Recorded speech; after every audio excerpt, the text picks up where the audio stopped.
All right, everybody. Welcome to another interview here for our Perceptive podcast series. I brought back the larger overlay as we have multiple guests on. My guests tonight are from the charity VGCUSA, who, as a point of clarification, I'm working with them as well with some of the stuff that they are doing.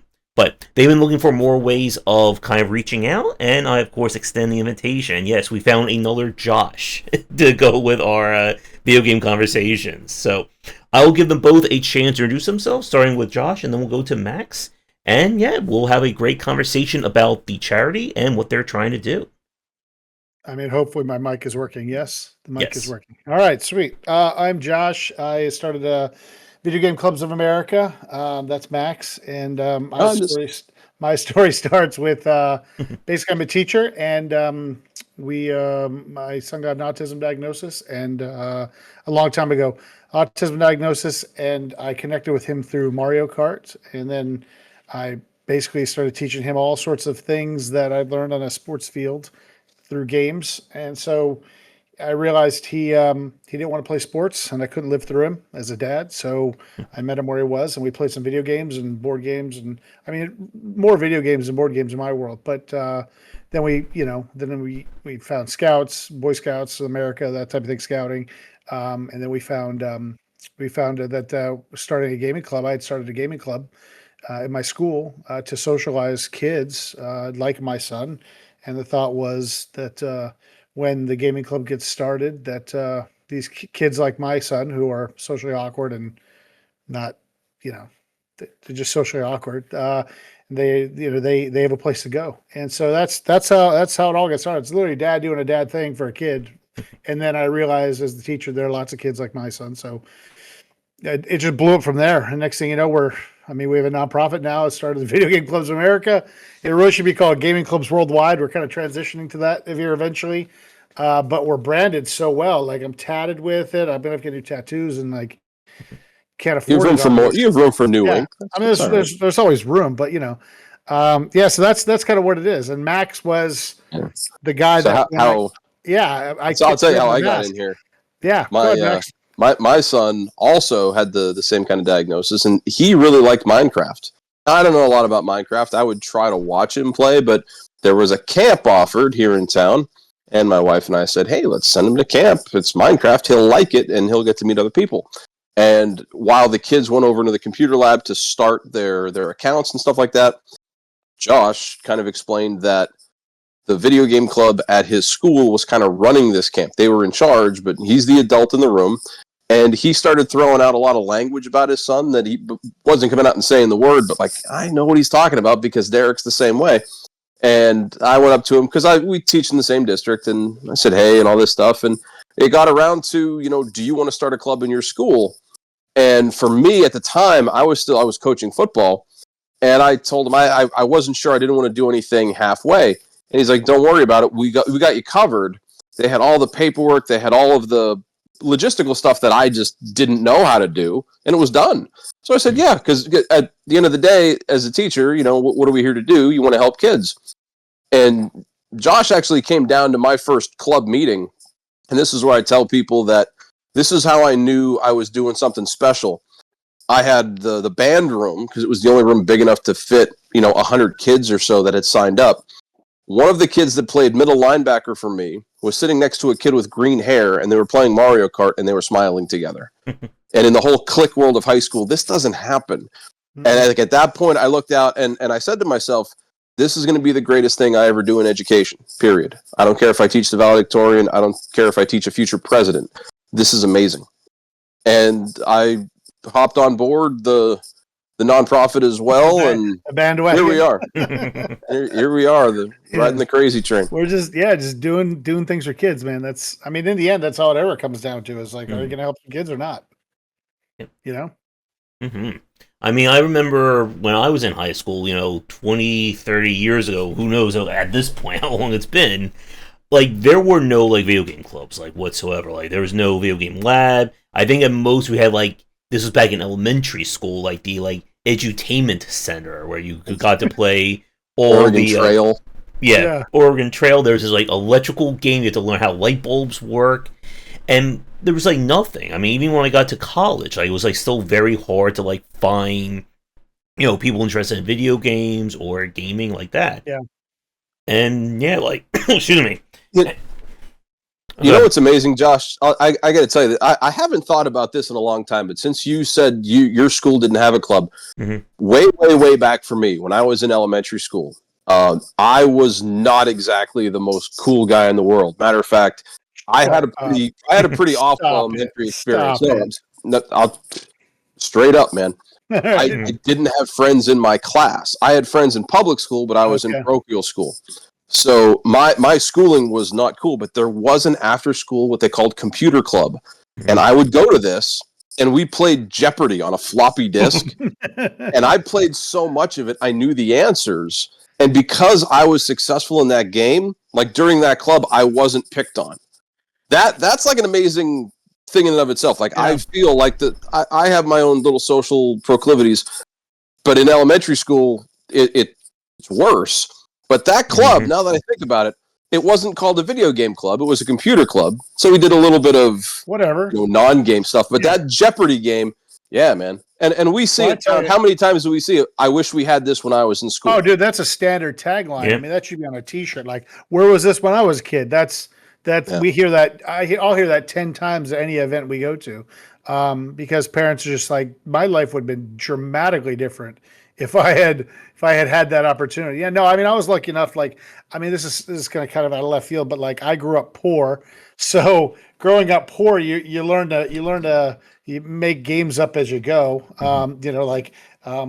South Dakota, I remember literally digging myself an igloo in a snow pile that they had made in the corner of the apartment complex that I didn't know, but it was all like low income apartments where I was living, because that's just the way my family was set up. And in South Dakota, I found at the public library, I learned how to play chess, and my chess is where I come from with this. And I had one kid that was the one kid, and he taught me how to play chess, and that's that. And I mean, chess is, I still have the board. Like, this is the one thing I have from being a kid is I have the chessboard at my house. Like, that's the only real thing I have from moving around as much as I did and growing up in this situation. I mean, the kids are in these situations today. My wife, I just had a conversation about her grad school class she's in, and it's about culture of schools and like what kids bring to schools. And it was eye-opening to her, because she was like, I never realized like people actually lived like this.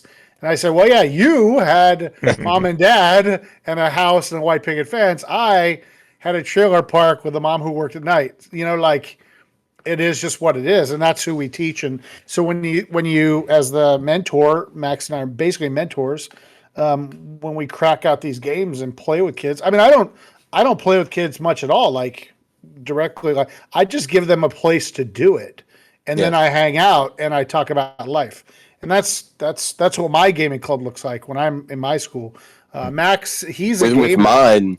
Yeah, you're a gamer, though. I'll play tabletop games with him. But with video games, I remember the first year we were playing Super Smash Brothers up on the smart board, and I'd never played Smash Brothers before. I have no idea what I'm doing, but I just hit a bunch of buttons. And in a 4-player game, I was the second player eliminated. So I was like, dude, I'm not the worst player here. I'm not the worst. And guess what? I'm never playing this again. Yeah. But like, you start to see, kids kind of gravitate to what they want to do. Like, there are kids who play mobile games. There are kids who play tabletop games. I teach a game design class, and one of the games is Love Letter that I use in my class. And a couple of kids in my design class are part of the video game club. They're like, dude, can you bring Love Letter to video game club? Because we want to play Love Letter. Yeah, absolutely. Sure. I've had years where they want to play D&D. I've had years where, I have kids who show up just to do their homework, and they want to be around, like-minded. They want to just get out of homeroom and just be around their friends. And I'm totally cool with that. You don't have to play to be in the game club. You just, have to want to be social with other humans. Yeah. I mean, that's really what it's about, is the social part of just being, it's the push for esports and competitive nature of games in themselves. Is it about winning, or is it about the experience of being with people? I'm down for the experience of being with people is what I'm into. So we were just talking about this with Carcassonne yesterday. I learned how to play Carcassonne yesterday, and I don't play games. And when it got done, I was like, Okay, so what's next? Like what's next? Because I need. Why did we just do this? Like, why did we just figure out who could score the most points? Like, I need people talking trash at each other and like the real team environments. And those are the games that I really just basically have to start organizing those games and just start, because like, if I'm going to play a game, it needs to be something that I can be interactive with. I can, and I'm learning this about myself. Chess is where I started, and sports is what I got into in my life. And team has always been at the center of who I am. And like, I need, was it Pandemic and Zombicide you were saying? What was the other one? Yeah, there's some co-op games. Yeah, my co-op games. That's Josh where is out here trash talking chess. Like, I'm dude, I just caught your pawn. Now, yeah. I can't. But again, that's the anger because the sport's in me, right? Like, I'm like, winning is winning. Like, if we're to compete, we're here to compete. We're not here to be, like there's a very distinct line. To that. That's I consider myself a winner because I'm not actually working. I'm not doing work. I'm playing a game. Like I could be writing a 17-page thesis on mononucleosis, or I could play Carcassonne. Oh, well, in that case, I could lose Carcassonne by 100.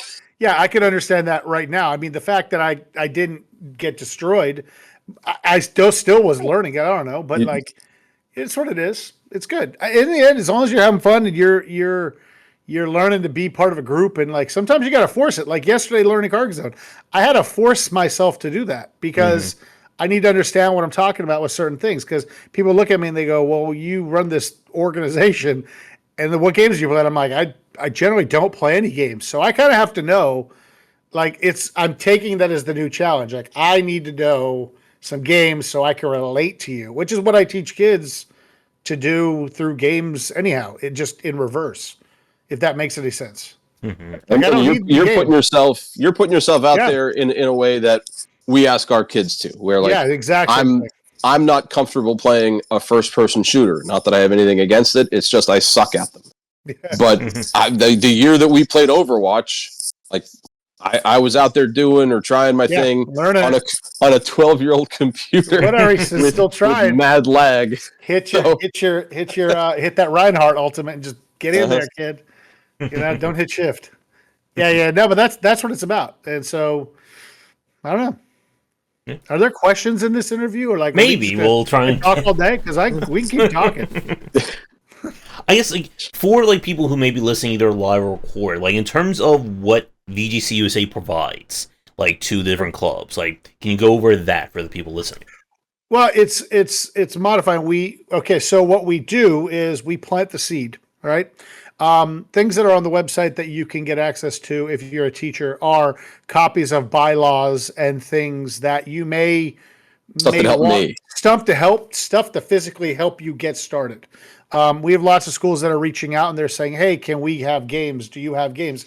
And I'd love to say yes. There's lots of. There's games right there I can give away. There's games in an office or a little closet down the hall that we can give away. And that's what we do. We supply stuff to schools.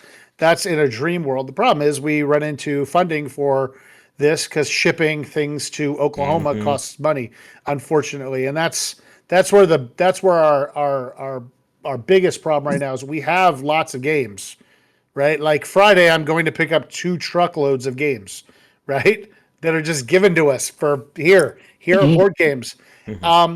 But how do I get them in the hands of people at a relatively like neutral cost? Because we don't have employees. We're a grassroots org that's just trying to do right by the world. And it's kind of hard to believe that we've done so well with so little, to be honest, because everything's open source.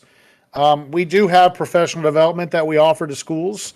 Some of your schools have funds stashed away that you need training. So we have a special education angle that we're heading down. There's a social emotional learning angle that we're headed down that we can come in and train people on how to hack games and how to use games appropriately in schools. These are not tier 1 esport title games. We're not talking about using Marvel Rivals. We're talking about how to use Uno and how to use Carcassonne and things, those games. Go Fish, Like how to use Yeah. Go Fish. Like right now, if you get on Teachers Deck Pay of cards. the Teachers Pay Teachers website for our program, One Up EDU. If you know what Teachers Pay Teachers is, it's a online. Think of it as an Amazon. No, excuse me. Think of it as like an eBay forum. It might probably more Amazon, but you could. I like Amazon. I like that. Yeah, it's Amazon, where you jump in someone's store and they have created product, and you can pay them $3, $4, $5, whatever it is, and then they take it and they download it and they have it. They're buying resources for their schools, and it's generally done by teachers. Teachers pay teachers. Is how it started. So we've recently just converted a lot of our stuff to that. There is a free document out there in our One Up EDU site. And it is on how to use a deck of cards. Max, hold up that deck of cards real quick. I just had one card. Yeah, that's fine. It's how to use cards like that, games like that, like literally Go Fish, Blackjack, 21 is what we used to call it. Oh, there it is. Hearts, what is it? Gin Rummy. Rummy's on there. And then Slapjack, which they're 5 games that usually a deck of cards. Like, that's not a hard. Every teacher has a deck of cards. What I would say, what teacher doesn't have a deck of cards? What teacher doesn't have a deck of cards? Like, for real. That doesn't exist. So that's free to anybody can have it. They download it, take a look at it. Holy goodness, this is how you use it in a classroom. And it's all related to CASEL standards, and that's what we do. CASEL is the Collaborative for Academic Promotion of Social Emotional Learning. I think I got that right. I probably screwed that up. But CASEL. And then here's the thing, because he'll talk super fast about this. I want people to be aware that this is all backed in science. This isn't just us just deciding, hey, willy-nilly, let's play blackjack with the kids and like we'll make them happy. No, there are studies that have backed this. Kind of how we feel like we're doing the right thing. Yeah. We didn't just make this up. We're not like I mean I know anecdotally like qualitatively there's qualitative and quantitative, right? Like Amazon wants quantitative data. How many students are we actually? And I'd be like, I don't count, because that's not what's important is the qualitative data, which is how are people feeling as they leave the room. When they came in, how were they feeling, and how do they leave when they're feeling? Like, that's, as far as a classroom teacher is concerned, way more important than knowing that I have 4 LGBTQ identified people in here and 6 socioeconomically disadvantaged people in here. Like, dude, none of those labels are thrown out the window in a gaming club, because the game does not care. The game doesn't care. The game doesn't care. The game don't care, right? Like, it's like Honey Badger. He didn't care. And that's the t-shirt right there. I need a Honey Badger t-shirt, right? Like, the idea is games connect kids and it breaks down walls and you see each other, and it's video games. It's indie games. It's any game. Call it a game. Like, life is just a game. Life is a game. How are you going to do at the end? That's when they're going to count up all of your Carcassonne points. What are you going to do in life? Like, are you going to be forever stuck in a cycle of poverty, right? This loophole, this infinite. Are you going to break out and do something else? Like, what are you? And that's what we as mentors in schools are looking at these kids, trying to teach them some skills. This is how you make eye contact. This is what handshakes look like. This is why you don't throw your control. And these are not done like, we're going to do a lesson on handshakes today. That's not how it's done. It's done one kid to one person. Yeah, it's organically part of the game. Like, yeah, you fist bump after what you say, your meeples, right? When you put your meeple down, you put your meeple down. Look at me, my Carcassonne knowledge. You put your meeple down and you fist bump. Nice job, dude. Nice job. That's going for you. That's one for me. Help me out with that. Like, yesterday, I got a conversation about Carcassonne with my son. He would not complete. I could not get my church steeple 9 around to score the points. So I was like, why don't you help me out? And he's like, what did he say? He was like, he didn't know. He helped someone else out. I was like, why don't you help me out, man? What's wrong with you? I had this great conversation with my son who's autistic. And he was like, well, Dad, next time I'll hook you up next time. And he did, which is... And he did. A contra-centric to what the game is trying to make you do to score points. Yeah. Your son decided to be part of the better good because he wanted the map to look a certain way. Yeah. Which is fine. Like, until my thing is, until we start playing for blood or money, as long as you're having fun playing, that's cool. And the way he set up all the cloisters, there was like 6 of them in a row. He had his little story in his head that like, oh, this is Church Street right now. Yeah, this is Chambersburg, Pennsylvania, because there are 17 churches within 3 blocks of each other. That's a fact, by the way. Fact. So in the game Carcassonne, it's very puzzly in that you have these tiles that have to be placed a certain way, and you could be very mean, you could be very cutthroat and try to score your own points. Or I think what we could have done yesterday, Bound, is we could have played tag team. We could have played 2-on-2. You could make Carcassonne a co-op game very easily. There you go. Okay. So that's a thing that you could do. I think we need to do that next, just because. And that's the thing is, like, if you can take a game, an indie game, a video game. The problem with video games, Josh Beiser, is, and world that's listening, the problem with video games is you have to hit stop. You have to hit pause, right? Like pausing the video game entirely like roots it down. Whereas tabletop games, the turns you take is the natural break to put in, hey, here's a moment, let's talk about that right now. As opposed to Red Turtle Shell got you at the line, pause. Okay, now let's talk about our feelings. Let's talk about our feelings, because you just got hit with a Red Turtle Shell in Mario Kart. And, you know, that doesn't fly so well. So video games are a little bit different in how you connect kids. Tabletop games are super straightforward. So that's why we're thinking about gaming clubs worldwide, because that's really what we are. Games is games. Games are games. Like, it's not video versus tabletop. It's games, if that makes sense. Mm-hmm. And one thing I forget we talked about this before, but do you do does the club provide anything in terms of like teaching kids like STEM or how to get into game development, stuff along like programming, that kind of thing?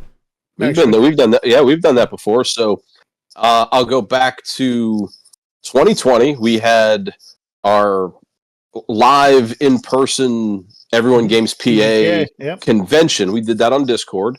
Because nobody was out in the world, and we tried to get kids connected with colleges, and we got, I think it was like 600 kids in our Discord at the time. Yeah. So where we exposed them to that, and that kind of grew into, well, what kind of sessions and seminars can we provide at this convention? I did one on game design. We had people coming in about coding. We had somebody coming about streaming. So a lot of different careers in the gaming space that kids could get into, and that grew and grew into other little seminars that we would do from here and there, mostly at the Everyone Games PA convention. But this is an opportunity for a mentor or an advisor of a video game club. If you have a passion for it's coding project. Yeah. If you like robotics, for example, like we had a grant with Pennsylvania State System of Libraries, and they sent us some really cool STEM stuff based on robotics. And I played around with it a little bit. It's not my wheelhouse, but I gave it a try. But then I brought in our robotics teacher who said, oh, wow, this is really cool stuff. And they were able to use it with some of their kids. So really, I look at it as, as the mentor or the advisor of the club, whatever you feel confident with, absolutely bring that in. So for me, it's game design, and we'll talk about designing games. I had several kids from my design class in my club, and they would bring prototypes after school, and like they tested stuff, which was really neat to see for the handful of kids that wanted to do that. Mm-hmm. It's really about, in my world, it's about offering the opportunity. It's not about opportunity. It's not forcing them to do it. Like, Bound, you're in my club, you're going to design a game. No, I'm not. I just want to sit here and play. I want to play Hangman. Exactly. I never want to tell a kid, you have to do this. You have to do this. The only thing I tell a kid they have to do is they have to respect the kid sitting next to them. That's really it. And that's just expectations for school. At least it should be. Yeah. Mm-hmm. I like an example I use is like, and it goes in waves. So when my 2014, 2015, those kids in the gaming club, they just wanted to play Call of Duty and hang out. Like, they are I just want to play with my friends and whatever. And then 2016, 2017 came along, and these kids were like, yeah, but let's do something. And then it became more of a, okay, let's do something. So we built, we got into like the whole Raspberry Pi, MAME games, and like coding a Raspberry Pi on an old arcade cabinet that we had made. We purchased this carcass of a cocktail. It's called a cocktail gaming center, where it's like glass on top and you're looking down at it. It's Usually a they're table. like it's like a table. And so these guys built the piece for the controller to upgrade the controller buttons. Then they mounted a Dell PC underneath it, and they had to figure out how to drop the glass on top so the Dell was flat, so the HDMI could hook up to the Raspberry Pi, and then the sound. And so they started working through this. And, when it was all said and done, they learned a lot about problem solving. And they learned a lot about, like, the legalities of MAME games. Like, are you stealing property? What is digital theft? What is copyright and trademark what is all this? And, like, if we didn't build that setup, that opportunity is never going to get talked about, because we don't have the opportunity to do that. And so that's one thing I've done. Now, I know there are lots of clubs out there who they're like the STEM teacher are running them. Well, yeah, then set up an OBS just like you're doing right here. Literally everything you're doing to make this happen. Mm-hmm. That's all STEM stream is what it's called now. That's all in that. Like what are the permissions in Discord? What's the Discord channel look like? What's the overlay on the OBS thing? Like you see your design and your YouTube. How do we link it up to YouTube? How do I take 4 pictures from Discord that are looking like this and then lay them out like this in an OBS? Like, these are all hands-on activities kids can do. And they're things that kids are interested in. That's the thing. They want to learn that. They don't want to learn about Abe Lincoln and the Emancipation Proclamation. They're like, okay, but what am I doing? And especially now in today's world, these kids are so self-oriented. It's about self. Mm-hmm. Getting them to see beyond self is the new challenge that I'm having, because they were locked away for a couple of years.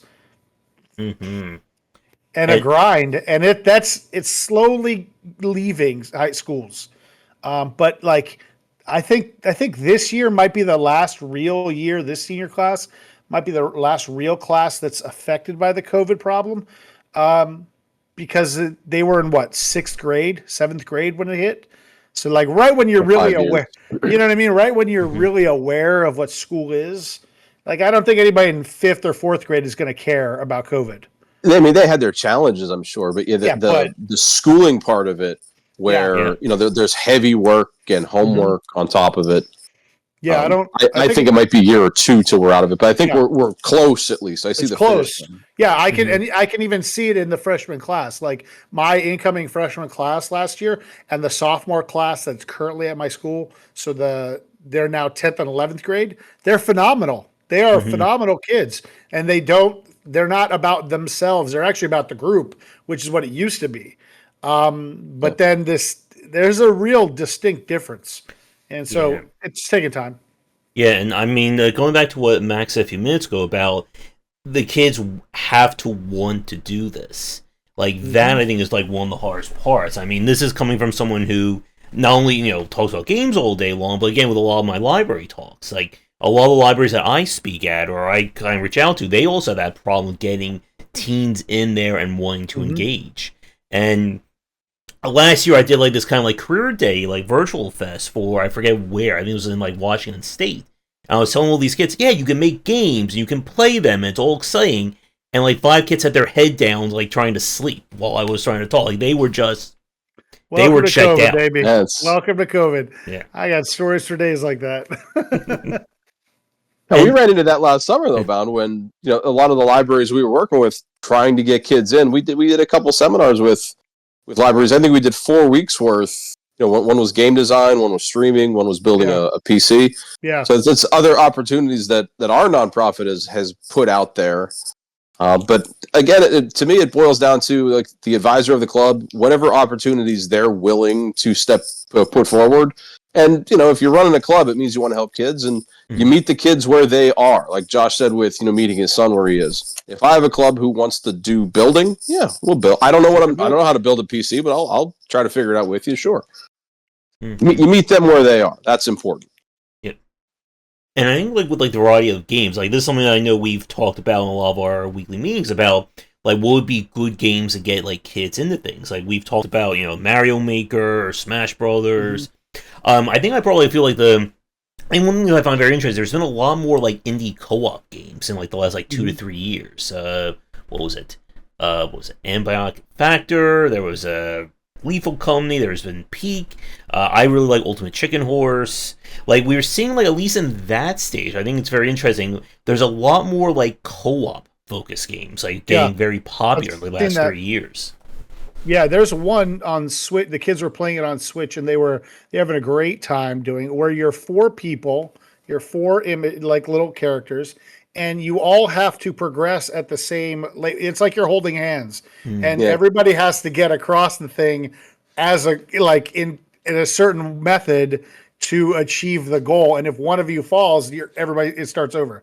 So it's really that's funny. My kids were playing that too. I don't know the name of it either. I don't know the name of it, but it's stuck in my brain. Like that's a great. The graphics on that game were nothing special. There's nothing. It's flat. It's like boxes and circles. Like it really is. It feels low budget, but it is definitely not. I forget the name of it. It looked like a Powtoon video, if you know what I'm talking about. Yeah. Yeah, there was one that came out, I think, like 2-3 years ago. That was like the Rage version of that, Chained Together, and that one's like more like hardcore. You fall and like everyone like loses like an hour's worth of progress, kind of thing. Yeah, no, these levels weren't that hardcore, but they were like you got to get from point A to point B, and it was like side scroller. It's same idea. I love the idea of it because watching 4 random students communicate to go, okay, how do we do this? You need to, and you can find the ones who are the leaders, and you can find the ones who are the followers, and then you can encourage the followers to go, hey, what are you thinking right now? And that's what I do. I just sat there and watched, and I was like, dude, what are you thinking? What happened? Why did you fall? And like what? And then he'll be like, I got so nervous, my thumb got sweaty, and I slipped. And I'm like, again, life's lesson. I go, oh, you know what I do when that happens? I make sure I wipe my hands like this before I start. Like I do this everything. Yeah, like on my, I used to rub some dirt on it. Kind of nice shirt. Yeah, your nice shirt. Yeah, it's essentially what it is. Yeah, the one that I just found was Peak that came out like about 2-3 weeks ago. That's you're climbing a mountain and trying to cooperate with everyone. It's a lot of fun. We've just been playing with 2 players, but again, I think it's like really solid. I was telling these guys, and for everyone watching, I'm writing my next book on like cozy and casual games, and a lot of that is about kind of the interactions, group, community, that kind of thing. I mean, like Animal Crossing was probably like one of like the first like really get people to like, hey, you can hang out with all these cute characters, and every day there's something new to enjoy, and it is, I think, really great to like provide teens or provide anyone with that kind of like interaction. Because again, like we were talking earlier, like when we looked at kind of games for kids or edutainment back in the 90s, it's, hey, how do you learn what 5 + 7 equals? Or make this car spin? And like some of that stuff can be really great. Like The Incredible Machine was like one of the favorites back then, but it doesn't really, I think, go into like too much in terms of like community or like interactions. One of my favorite guests I talked a lot is Zach Barth from Zachtronics, and his whole thing is like very complicated, very like engaging, like pseudo programming, Space Chem, Infinifactory. I know he offers a lot of his games to schools and such, and they're really solid, but they're also highly advanced. Like they're the kind of games that if you can learn them, you probably have a career in computer programming by the end of it. Yeah. And it's I'll tell you as a gamer, John, and Bound will tell you, oh, Max is a gamer in this. There is a challenge when I'm teaching game design and starting with the basics. Like, when we talk about piece movement, we talk about movement on the board. Like, I'll ask them, I'll try to meet them where they are. They've all played checkers, they've all played chess, or at least most of them have played chess. And we talk about how pieces can move differently. As someone who is mentally beyond checkers, it's hard to rein yourself in. But if you want to make a gamer, and that's one of my goals in that game design class, I want kids to like board games. So like, if I want them to get to that level where they're doing hardcore space design or something like that, it's totally cool to start basic And you have to wire yourself as the teacher or as the mentor, like, it's okay to start slow. I want to run, but these kids are learning how to crawl right now. Yeah. Slow down and breathe. That's tough sometimes. Yeah, I feel that guy's pain.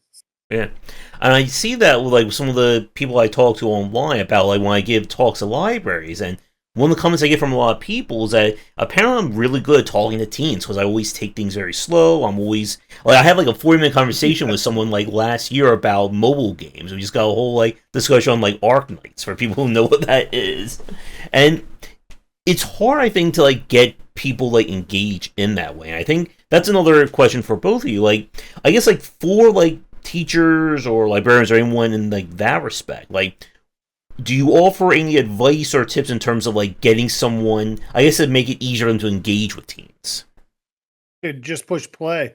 Like this is so anticlimactic. You just have to open the box up and say we're playing a game, and like you got to prioritize. I'm gonna do this because there's 1,000 things in a day that get in the way of me doing this. Like my plate as a teacher is so unbelievably full. I've got a letter recommendation. I've got reports I've fill out. I've got a plan for tomorrow. I've got grading. I've got 25 emails that I really don't want to read anyhow.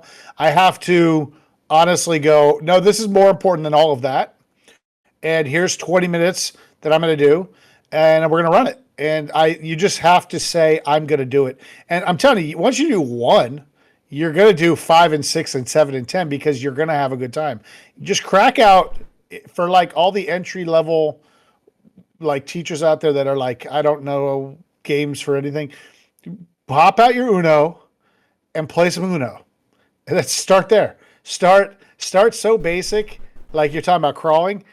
Uno and Go Fish are blackjack are the most basic of games. So just do those. Start there and see. I guarantee by the end of the week, you have a kid going, can I bring a Switch in? That's what's going to happen. Do you mind if I bring a Switch in and we hook it up to the TV? And you're going to go, oh, it actually happened. Sure. And then here now it's on. Maybe I should find some paperwork and I should get some permission forms filled out. And that's when you jump on our site and you download all the stuff and you just get rid of my name and put your name in. That's what it is. So the one thing that I'll pop in, because what Bound would say very often is if you want to get kids excited, all you have to do is turn the Switch on and crank the music really loud. And anybody walking in the hallway is like, dude, are they playing Mario Kart? Are they playing Mario Kart there? Is that Smash Brothers? And here's the other thing. There has to be a time for it. I mean, obviously, Bound and I are both high school teachers. If you're in middle school, the timing might be different. You might have a homeroom or a club period. We found with a lot of elementary schools, there's kids who I don't want to go outside for recess for whatever reason. Yep. They want to either go to the library and read, or and the librarians who have a Switch or a Ticket to Ride game or cart or whatever, the kids actually enjoy that. And as long as you're willing to give kids that safe space where like I don't have to go to the playground in the rain, when I can go play Flux or I can go play Killer Bunnies or something, that's important.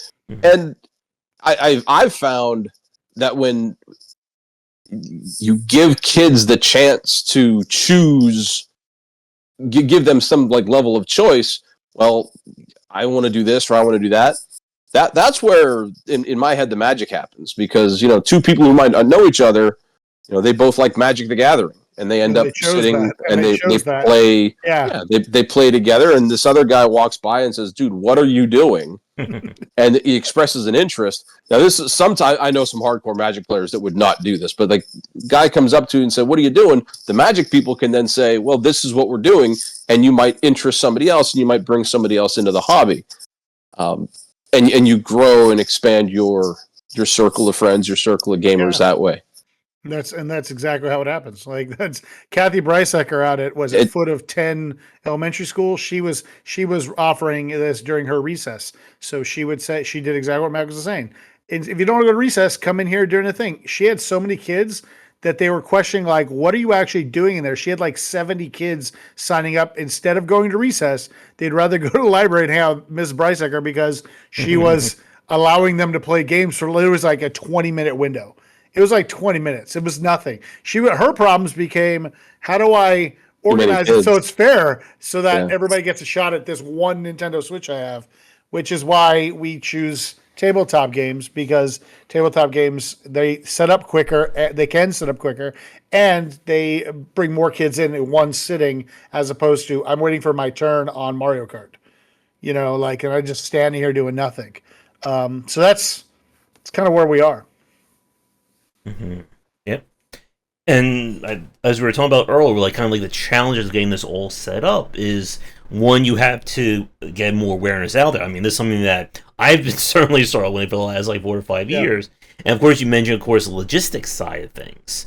And like, I've been interviewing developers now for over a decade, like, and especially the ones who get into like the physical goods side.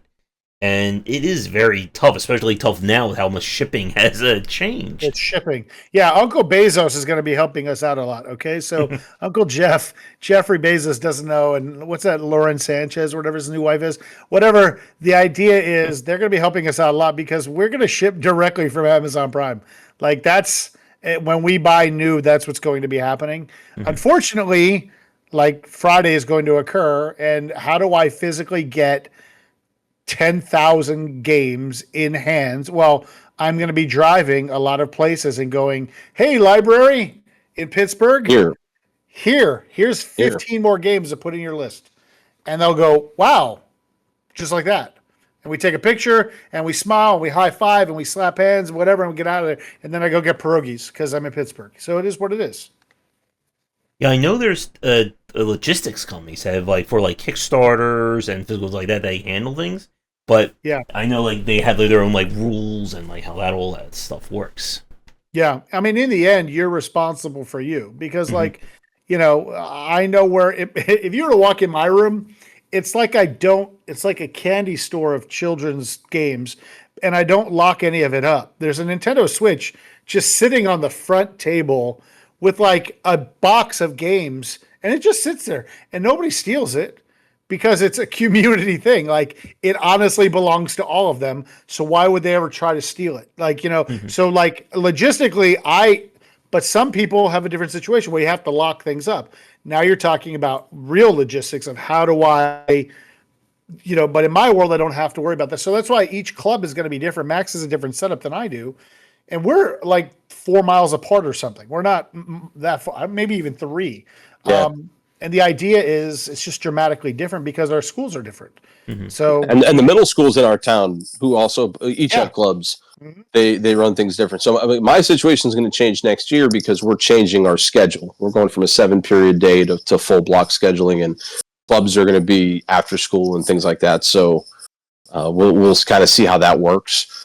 But what we've always told any new club mentor or advisor, we've done 3 or 4 different cohorts where we would have meetings once a month where we would talk about, what's going well, what we need help with. And we tell them all the same thing. Look, your situation is unique and it's okay for you to run things the way you think it needs to be run. You know your kids better than we do. We're just giving you the tools. If you want to hammer. If you want to use a screwdriver, cool. If you want to use a wrench, use a wrench. As long as at the end of the day the job gets done and kids are put in good situations, that's our end goal. And honestly, there's nothing teachers like more than autonomy. Autonomy is so underappreciated. Give me the ability to just do and leave me alone and go. I will get it done. I'll get it done. It may not look like how you want it and you're going to micromanage me. Then we're going to have a conversation. But the reality is, if you're going to give me autonomy, trust me to do my thing and run. I mean, who wants to hang out with kids after school naturally? Like, not paid after school for free 1 day a week. Well, you have to like your kids. Max's club is gonna shrink dramatically next year because it's not during the day. So what's going to happen is his club, which used to meet every like once a week or whatever it was during the school day, now meets we'll say every other Thursday after school. Max, because Max can give that time up. Say Max decides to stay after school, he's going to go from the 190 kids that were there to the really 25 hardcore kids, and he might enjoy it more. I don't know, but I don't know either. The big thing for me is I liked the 190 just because I got to meet kids that weren't in my classes. Me too. And teaching for me is all about connecting. So like I would go talk to this group. I would walk around and try to be social with everybody who was there and try to make people feel welcome. That was a big thing for me. And the hardcore kids who really want to get into stuff, I'll have just as much fun with them as well. It'll be a different type of situation. Yeah. And everybody's going to go through this. Like Max is going through it because the system decided to change his schedule. So who am I to say, no, you've got to do it at lunch. Do it this way. Like you can't do that. Like you just physically cannot do that. I mean, real leadership is you have to trust your people. And they'll get it done. I have faith in Max. Heck, even if it's once a month after school, that's still better than none. That's still better than zero. So, it's basic thoughts to me. Mm-hmm. And in terms of, I guess, like long term, like for like teachers and people watching, like what are kind of like the long term goals or like events that teens can do or that you're offering? That we're offering, or because funding is cut. We're relying on you, the teacher, to come up with some of that fun stuff. No, like honestly, we're just going to keep pushing out materials for teachers to use that they could say, hey, I'm into that. Let's go there. We can't buy things for people anymore because the Department of Education grants and things that we were applying for don't exist anymore. So if that's the case, that's where we are. That's where we are. So we might go back to the more open source, like, hey, we're organizing an online event and just get the word out. And we sit here in a Discord call like this, and I have 400 people asking questions about, I bring someone in to talk about game design like you, or I talk to Max, or I talk to, we just start putting it out. Hey, we're doing a thing. 5 kids show up, 5 kids show up, 100 kids show up, 100, just like you're in your views here. Mm-hmm. You'll see what happens. I mean, you got to do it. You can't, but as far as specifics, I don't know if we really have any real huge specifics for the future because the future is kind of uncertain right now with funding. We used to run an Everyone Games PA event for the state of Pennsylvania, which I'm trying to find a way to make that happen again. To use a school set up and make it basically a miniature gaming convention in the state of Pennsylvania. So kids can on a Saturday show up and game all day and then learn about pathways in life through college and career and have the STEM people there. I'm hoping to bring that back, but it costs money to insure events. Like these are the smallest of details. If someone out there, Josh, has a rich uncle that needs to clean their soul because they got to being rich by being the most dubious person or devious person. Like they can clean their soul by donating to us. Okay. I will gladly, I'll take that and I will do we'll do some amazing stuff. It's amazing. The EGPA, man, it was so good. It went from the first year, it was like 200 kids. The second year was 400 kids. The third year was 600 and some odd. I mean, we were slowly making gains, and then and we were getting kids from across the state too. Dude, both sides of the state, Philadelphia area, the Pittsburgh area, they all came over, and then it was a great idea. It's just the world we live in is. So... And one of the I didn't tell you the story here from the second one. The first one we did live, a great example of teaching kids flexibility. We were going to do an Overwatch event, but something happened with the internet or something didn't work. and all of a sudden we had to pivot. Like the adults, we were there. Like that was largely kid run. Students put that together. It was all student run. And we were just kind of there just to make sure if there was a fire, we could help put it out. So we knew we weren't going to be able to do Overwatch. What's next? And the kids figured out, well, we'll do a Smash tournament with the Switches we have. And one of the kids I have in my club was in charge of the bracket, and he had this big sheet of paper, and he had no idea when he got on the bus that he was going to be like a staff member. That guy. And then 20 minutes before he left, I was like, "Oh, dude, here's a staff T-shirt because you pretty much worked this whole event." And that's the epitome of being flexible in a weird situation. Yeah, that's what that kind of event gave him. In a high school setting, like I'm always looking for leadership opportunities for kids, right? So Max at the beginning of this talked about a Minecraft thing where students were teaching younger kids. So my students were teaching younger kids how to code in Minecraft, world edit, all these things. And that's how Max got into this. Well, at that exact same Edgerton Games PA. I'll never forget it. I was sitting, they had this giant IMAX screen that they couldn't figure out how to turn on. Like things were just bad. It was so bad. It was so unbelievably bad. I have PTSD from it, right? It was so bad. Like I don't even count it as an event. But the screen, they couldn't turn the screen on because the employee, apparently one employee, is only one person knew how to turn the whole thing on. Okay, I'll never forget looking at the leader. It was Kay Pelly and oh my gosh, the other kid. There's a guy. There's two of them, and they said, "What do we do?" And I looked at them dead to their eyes. And I said, "I don't know. Figure it out." And I walked away. I literally walked till it was so like they were like this. They're like, "What do you mean figured?" I'm like, figure it the bloop, bloop, bloop out. You've got to go. You've got to go. And then they said, let's pivot. Cool. Shut all this down. Don't worry about this room. Go to the next thing. And it was just running. And it was perfect. I mean, it was a good event. It got better. It gave them a chance to make a decision in a non-life or death situation. Honestly, if this session at EGPA doesn't run at the end of the day, does it really matter? No. But 20 years from now, when they're running a presentation in front of the entire organization, and if it flops, they're going to lose their job. Well, they have. Oh, you know what? I remember what happened. I did this and this, and they can draw on past experience. That's great for them. I'll never forget that. Their faces were like, and I was like, figured out. I'm going to get a drink, and I walked away and got a soda. I was like, I'm so worn out by this place. I need a soda. I need a drink. I'm going to get a soda. That's what happened. That was a good time. Oh yeah, and I remember writing something like similar to that like a while ago about like how like video games can like help you in terms of like learning to fail in like low stress situations, and it's one of the reasons why I love roguelikes so much. It's a video games. I'll give video games more credit than tabletop games in this scenario, because tabletop scenarios, they don't go fast enough to really trigger the resilience in a person. Like to be resilient, you have to be fed challenge, and it's got to be like.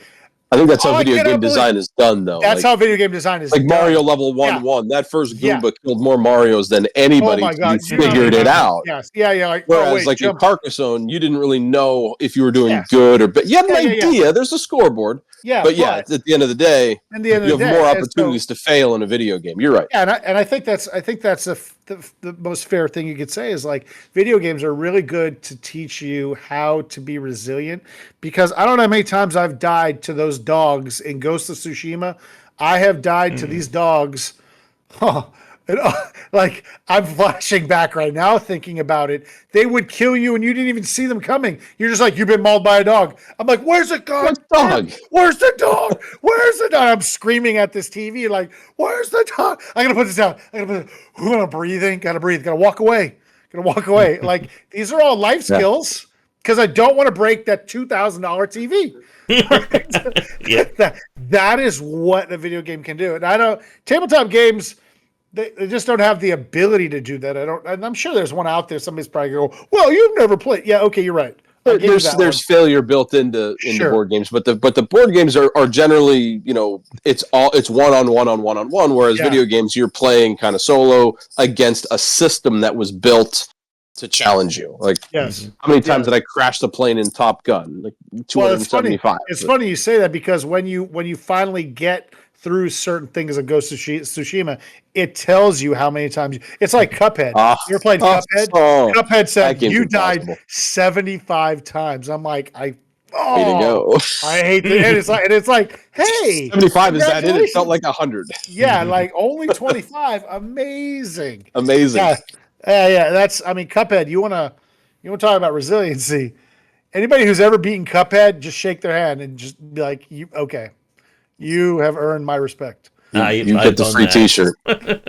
Yeah. Can you understand what I'm talking about with that Cuphead? Mm-hmm. Oh my goodness! I see people dressed as Cuphead at gaming conventions. I'm like, God, I hate you. I hate everything about you, and I don't even know you. I don't know who's behind that beautiful mask of yours, but I just hate you. You just made the list. You're triggering me. I'm triggered right now. Man, I haven't said triggered in forever. I've been triggered. Yeah, so that's what I would think. Man, and it's kind of fun because like I see people, especially like people who like stream games who just don't have that skill set, and they just rage, and they're just like not able to process like, why am I losing? Why isn't this working? And Yeah. it is like, again, like to like bring this like to kind of in circles or bring us back to the whole thing with VGCUSA is that it's about kind of teaching teens these skills now rather than waiting 20, 30 years when they're working at a major company and things aren't going right for them. Yeah, and they crack under the pressure and do something stupid. It's that kind of thing. Yeah, because I my daughter plays League of Legends, right? So anybody who's out there, Oh. she's a League of Legends. Yeah, she chooses to play League of Legends, and everybody who knows League knows that you kind of have to, you gotta want some pain to play that game. And she says to me, I watch her play today. Now she started in second or third grade, like third grade maybe. She was playing in third grade. Like she should not have been playing League of Legends, but she was, and she would rage and she would get angry and, oh my god, you stole my kill and blah blah blah, all these things. Today, yeah, it was yesterday. I was watching her play, it was yesterday. I was watching her play, and it dawned on me. I was like, "You've calmed down a lot." And I go, why aren't you angry? Because someone stole one of her kills, and normally when she was little, she used to get angry. And I was like, why aren't you like typing at this guy all angry? She's like, because it doesn't matter. And I was like, oh, okay, real growth. Why doesn't it matter? I'm curious. She says, I'm just playing a game, and it's like, I mean, I'm not gonna. Okay, I'll just play the next round. It's not that big a deal. Like that's great growth. But that's growth. Yeah. What you see in our sons, the way that kids on the spectrum experience frustration, it's sometimes it's different from how way different. Other people experience frustration, and to give them an opportunity in a low stress, low stakes, that kind of environment to, this is how I feel. And as a mentor, this is where you got to step in and say, okay, well, this is going to happen again in your life. Spoiler alert, you're going to get frustrated. You're going to get fired up about something. How can we deal with it in a healthy way so that you don't have a heart attack, that you don't get fired, that you don't have a serious consequence? Oh, I got killed by a Goomba. Oh, yeah. I mean, I remember doing that to my son in Mario Kart. I've told you this story before. Like, he was talking trash at Mario Kart about, and his quote was, and he was like 7 or 8 when we like right early in this whole storyline. And he goes, Dad, you're so bad at this, because he beat me at Mario Kart on like the first race. And then I was like, what'd you say? And he goes, you're not good. And I go, huh. And I get the competitive side of me kicks in. I was like, no longer is that my son over there. And I was wearing my North Carolina hat. I turned it around. I put it on backwards. I was like, let's run it back, kid. And so I started again. Same map, same everything. So I plotted on him for 3 laps. I had a red turtle shell. I plotted on him for 3 laps. He was out in front of me, and I was just boo-doo-doo-doo-doo-doo-doo-doo. Right before that first, anybody knows what I'm talking about. You go into that very first, the very 1-1 level. There's like those 3 power-ups, and they go around the corner, and it goes right to the end. He hit that first power-up. I shot the red turtle shell, and he came off the 3rd power-up, and the turtle shell got him. Dude, within like the door over there is the line, and I blow by him, and I'm like, "What's up now, kid?" And I start talking trash. He lost his mind about how I was not nice. And Dad, you're so mean, and whatever. And he lost his mind, and he ran upstairs to his room, shut his door, and was just stomping on things, just getting the emotion out, having this moment. And I was sitting outside the door, just listening to the whole thing. Like, man, I don't know if it was good or bad what I just did, but I knock on the door, and he goes, yeah. I go, open the door. Can I come in? Yes, you can come in. I go, because he had calmed down. I said, let's talk about what just happened. And we went through, just like Mike's saying, we literally went through those emotions. What didn't you like? How was I mean? Why did I do that to you? And once he realized that I did this to him because the game before he said something, the lesson was, if you're going to talk trash, you're going to get beat one day. And what are you going to do? So he, to this day, he remembers this conversation, and he's 19 years old, and he remembers it Like that might have been one of his core foundational, like, And it changes the way he plays games. Changes the way he plays games. We taught him Carcassonne yesterday, so he'd never played this before. He was skeptical and a little. But for whatever reason, I don't know if he just thought we were going to just beat him down or whatever. But he certainly didn't. He didn't lose poorly yesterday.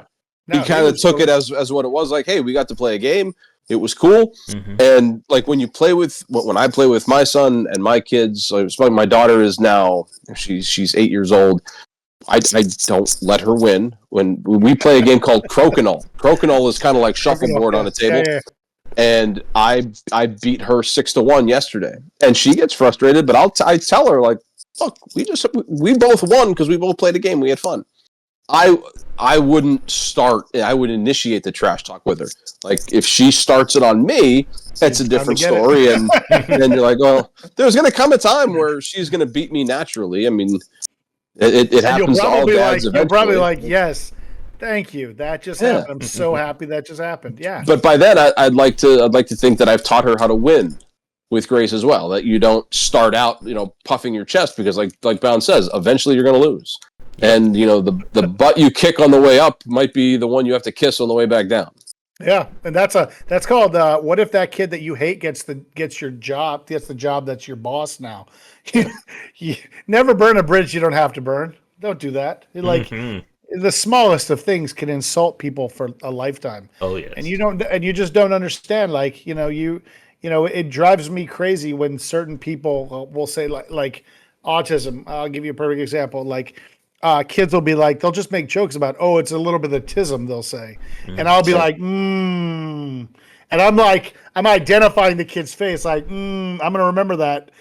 They don't even know I'm doing it to them, but they are just trying to make a joke. And I'm like, you've got to understand, don't know who you're upsetting. You don't know who you're upsetting, so that's why you need to care about your words. Yeah, you have the right to call me fat, but do you need to? Because... it might burn that bridge. You don't even know what you did. You may not even know. You'll never. Life lessons. Again, it all comes through gaming. Like trash talk. Learning how to talk trash is important. It's banter. Banter is good. Trash talk is just hurtful. Banter, where you're going back and forth, is different.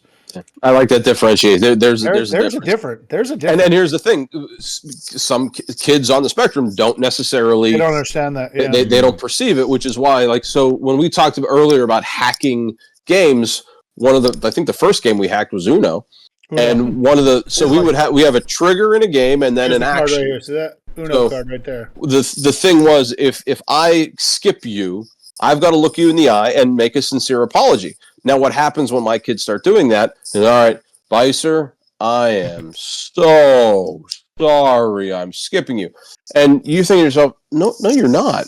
But you start to track sarcasm. You get it. And in a low stakes environment where, like, okay, this is what banter is. Banter. Okay, I've experienced. They've experienced the trash talk through playing around idiocy and all that stuff. I'm sure. So they can start to figure, oh, he's just kind of playing the game, and that's kind of what you do. And then, like when my son starts to banter and he puts the smile on, I think that's the coolest thing for me. That he's being able to differentiate being a jerk with just trying to have fun playing a game. Yeah, I mean, because it makes me. I have the same kind of things with my son. Like, we have this label that are associated with our kids, but like it makes me feel. It feels like the word normal is not something I like to say, but like the most norm thing I can get is like when he does something like I would have said that. You know what I mean? I would have said that smart ass thing. I would have said that. It adds a little bit to it because I'm like, well, okay, he's getting it. All right, it's good. I'm glad. Yeah, and as we're saying, like it's very hard to like find these activities that can like engage teens. And again, it's why I reach out to you guys and why you're doing this. And I think like for like people who may be listening live or record, like when we talk about I think like these kinds of conversations, they just think, oh, just put a bunch of teens next to like Call of Duty. Give them to play a game like Madden. Nope, wrong game. Those are the worst games. Yeah. Those are the absolute worst games. That's toxic environment. Yeah. Yeah, it just creates anything that creates direct competition in a manner which I have slain you, right? I have physically slain you. Don't do that game. Don't play that game because nothing good is going to come from someone being teabagged in a Call of Duty server after having racist remarks thrown at them because that's the environment that is the Call of Duty servers. Like nobody's getting anything out of that.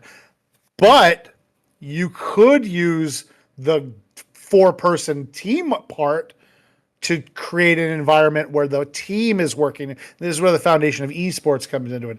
They make this argument. It's not about one, it's about the team. Yeah, and that would be great if your team was taught to do things appropriately as opposed to just trash talking and killing people. Like games you should use that you can use right now. I think this is where you're kind of going with this. Games that people can use, Just Dance. Throw Just Dance on and just sit back and watch. There's Just Dance. You could use Mario Kart, fastest lap. Who here can set the fastest lap? You get 2 laps. 1 lap's your warm up. Second lap is your time. And you just like You remember what's the racing game? Oh my god, the European. It's a show that was on Top Gear, and they would just like Tom Cruise. Here's his time, and you just put the winner like that's the speed for that's the guy, and let them have that moment. And when they get beat, now it's high score. It's old school high score. Like I got to kind of get back up to the top or not. I'm number 5. I'm fine with that. A Wii bowling tournament, a 2-on-2 Wii bowling. That is My kids like Wii classic. baseball a lot. They did home run derby. Yeah. All the sports games, you make it 2-on-2. You got to find your partner and get your little squad, your boy or your girl, whatever, and show up and play on a certain day. And all you do as the mentor is turn the TV on, have the game on, and go, who's playing today? And they show up, they play, and you go, okay, here are the rules. You GG before the games. At the end of the games, we send for a picture or whatever, and you set your norms. I mean, those are 3 super easy games. Other than just, I personally would never ever do Call of Duty. I don't play Monopoly. Monopoly is banned. Monopoly is the worst game. That's literally teaching you to screw people over as fast as you can. From a design standpoint, what I tell my kids, because first day of school, I ask them what your favorite game is, and I get Monopoly because that's what kids have played. Yeah. And I'll explain to them that one of the mechanics of Monopoly that really hurts is player elimination. If the 3 of us are playing and, Beiser gets bankrupted first, what does he do while the rest of us play? Well, he's either going to leave and go do something else, which is antithetical to what we're trying to do at the table, and that's be social, or he's going to sit there and be bored, right? Now, Love Letter, the game that some of my kids actually like, there's player elimination in that. You're eliminated for about 90 seconds. at the long, you're out for a minute and a half before you're back in, and a lot of the Euro style games, everybody plays until the game itself is over, and that's what drew me into tabletop gaming. Where I can do this activity, I might be losing by 7, but I'm still playing, and that's fun for me. But yeah, Monopoly is there's a toxic culture around that too because you're encouraged to knock people out. Yeah, it's not you're not trying to help yourself as much as you're trying to hurt other people. They work in symbiosis sometimes, but your first goal is to hurt somebody before it is to help yourself. I rob the bank every time, bro. Don't look the other way. I steal the money. I Bonnie and Clyde that joint. I don't know what game there is, but there's actually a game where that's encouraged. Like that's a mechanic. Cheating is a mechanic, and that as a designer, that I hate that. I would love to play that one. I would love to see what that one is like. You're like, because I feel as though I could be good because that encourages the competitive nature in me. Like, okay, I might be able to get one over on you. That's the old Jesse the Body Ventura. Win if you can, lose if you must, but always cheat. Always cheat. Yeah. Like, I mean, but we also ingrained that in kids. Listen, I'm cheating. You don't want to talk about cheating like that. We're not encouraging cheating, but like people cheat in life. There are actual cheaters in life, and how do you deal with them? what do you do? How do you respond when you know that person screwed you over? How do you respond? Because you're gonna deal with it. You are Yep. going to pay your taxes and feel like you've been cheated. What are you gonna do when you realize a 30-year paycheck? What just happened to me? I don't understand. My daughter, 13 years old, came home with her first paycheck from the pool and was like, "Dad, why did I lose $25? I made $100 and now it says I have 75. I should add 100." I go, "Oh, taxes." Uh, I was like, "Look at you turning in a little." Let me introduce you to our friend FICA. Yeah, let me know your credit score. What do you like? And I explained, do you like roads? Do you like having roads and the snow removed in the winter? She's like, "I don't care about any of that." I go, "I know, that's the problem." I work at the pool. Yeah, There's you no work at the snow. pool. Like, what do you go work at the pool? Yeah, but anyhow, life lessons, man. mhm. Yeah, your daughter could probably teach a TED talk about not to rage at League of Legends at this point. Oh, dude. Well, it's funny because like she played Tyler 1 on stage. So this is an interesting story. Like, we were DreamHack, and Tyler 1 is like famous for rage quitting and breaking. Ah, he's that guy. He's about 5'5", and he's muscle guy, and he's all raw, and he's always in a tank top, and he's got this persona online of being this guy that's talks trash, and he runs his mouth, but he does back it up most of the time. He backs it up, right? So what he does at these events is he will call people up from the audience and be like, "Yo, you come play, come 1v1 me, 1v1." And my daughter, I wanted to rig it so my daughter could play him. So I found him, and he'll tell you the story. I found him before the event because I was an exhibitor. I had passes, I could walk around. And I was like, "Yo, hey, can you make sure you choose my daughter? She's an ADC. She's been playing for years, da da da." And he's like, "Okay, yeah." But then when he got up on stage, they had a system in place because people were complaining that he was cherry picking certain people, which is exactly what I was cheating my way to do. I was trying to make that happen. So again, if you're not cheating, you ain't trying. That's kind of the dad in me right there. Well, he was like, at the end, he's like, "Hey, at the end, I'll play you. I'll make sure I play you." So he saw me and said, "Hey," because we were right up front, like we were there. It turns out that the machine pulled her name anyhow. Like the machine, he was like, "Gwendolyn," and I was like, "Oh, Gwendolyn, Bell, get up there." She's like, "Oh my God." He's like, "Yo, that's you." And then he told everybody how we had this plan on cheating, like on Dream backstage. And she got up there and she lost to him officially, but her auto attack got off and killed him. So I call it a draw because he couldn't, like, he was only alive for about a second and a half. So I'm like, "Yo, my daughter played well. Hey." So like she could tell stories on stories on stories about League of Legends because she, even in that thread, it was like little girl, and there was a lot of things that they had to block out because the trolling world of the internet, it's a reality, and you're a blonde little girl good at League of Legends in this chauvinistic, toxic male environment. Dude, it is bad. She's learned thick skin. They're only talking this way because they don't see me. They don't know who I am. And then, we have these great conversations, and she's grown up in it. So yeah, she could easily do a TED talk. Like it'd be comical. It would honestly be comical because she is way more blunt than I am. And I'm extremely blunt. She's like, "I'm going to tell you what I think because you need to hear it." And I'm like, "You calm down, girl." So that's my daughter for you. All right. As a time check, I think we're about an hour and 15. I think we can start to wrap things up if that works for both of you. Do we have to do a dance or something? Like, how do we wrap up your show? Yeah, like, There we go. come on, Josh.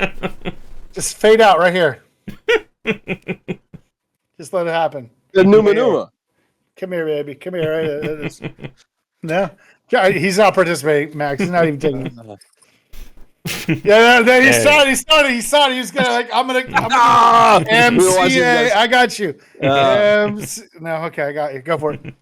So, for people listening to us live or recorded, if they want to support VGCUSA, what are the best ways to do so? VGCUSA.org. You donate. We're looking for partnerships. We need 500 people to give us $7 a month to fund hundreds of schools getting started this fall. It's all back to school coming up. $7 a month is $3,500 a month if you times it by 500. So 7 times 500, 3,500. Over the span of a year is $42,000.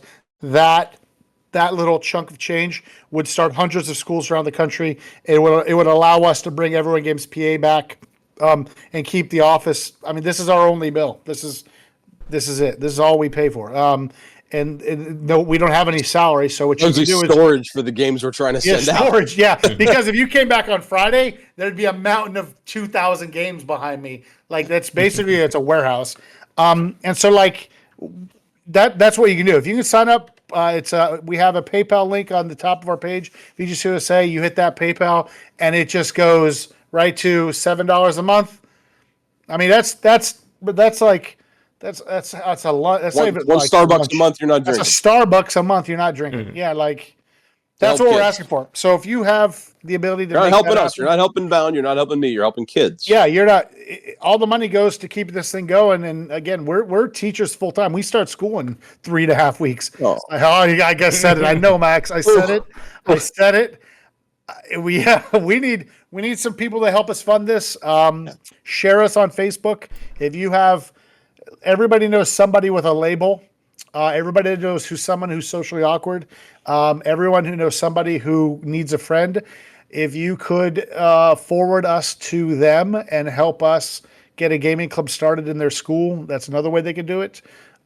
Just sharing the message, because that's what it's about, man. Like, especially in today's world where everybody's gritting on each other. Like, forget all the politics. Let's just play some games and meet people where they are and become human beings, because I don't know you until I know you, and I'd like for people to know you and know me and know each other. So like, that's how we change the world, one literal roll of the die at a time. One meeple at a time. One meeple at a time.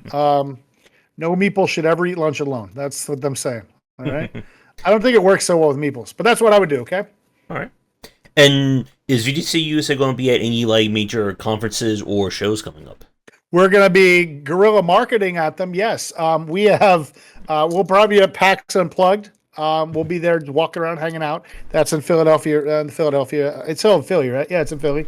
We'll be at PAX Unplugged. There are some educational conferences that we're going to be going to in October around the state. We just got invited over to Monmouth University to do a talk in February about social games and the power that they have in schools.